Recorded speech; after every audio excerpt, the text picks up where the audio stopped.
Esiet sveicināti! Šajā video pamācībā jūs uzzināsiet, kā izveidot maketu uz piemiņas plāksnes. Kad esat izvēlējušies plāksnes modeli, kuru vēlaties pasūtīt, jums ir iespēja izvēlēto piemiņas plāksni personalizēt. Uzklikšķinot uz pogas vārds, jums ir iespēja izvēlēties burtu veidolu. Kad esat savu izvēli izdarījuši, uzklikšķiniet uz izvēlētā burtu veidolu un lodziņā ierakstiet vārdu. Uzklikšķiniet uz bultiņas. Vārds jūsu izvēlētajā burtu veidolā parādīsies uz maketa. Tāpat rīkojieties, lai izveidot uzvārdu un datumu. Uzklikšķinot uz vārdu, uzvārdu vai datumu, maketā iespējams mainīt katra elementa izmēru un novietojumu. Ja ir gadījies kļūdīties vai vēlaties izmēģināt citu burtu veidolu, uzklikšķiniet uz baltā krustiņa rāmīša kreisajā augšējā stūrī. Kļūdainais elements tiks izdzēsts, un jūs varēsiet izveidot jaunu. Neraizējieties, ja neesat pārliecināti par uzrakstu izmēriem vai novietojumu. Tos varēsiet rediģēt arī vēlāk. Jums ir iespēja pievienot maketam dažādus dekoratīvos elementus – krustus, ziedus, sveces un citus.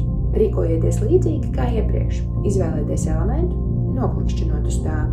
Izvēlētais elements tiks pievienots maketam, un jums būs iespēja pielāgot tā izmēru un novietojumu atbilstoši savām vēlmēm. Pasūtījumu kopējo cenu jūs varat redzēt konstruktora lejasdaļā zem maketa. Kad esat apmierināti ar izveidoto maketu, uzklikšķiniet uz pogas pievienot grozumu. Šeit redzams jūsu pasūtījumu kopsavilkums.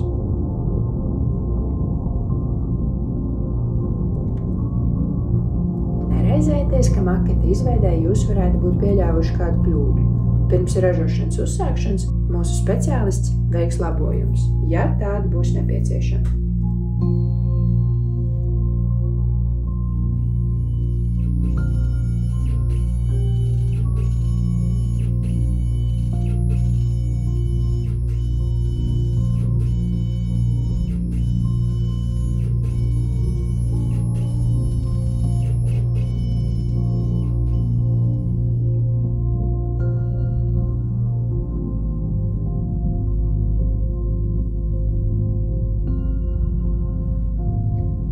Pasūtīto piemiņas plāksni iespējams saņemt ar kurjerdienesta starpniecību jebkurā Latvijas vietā.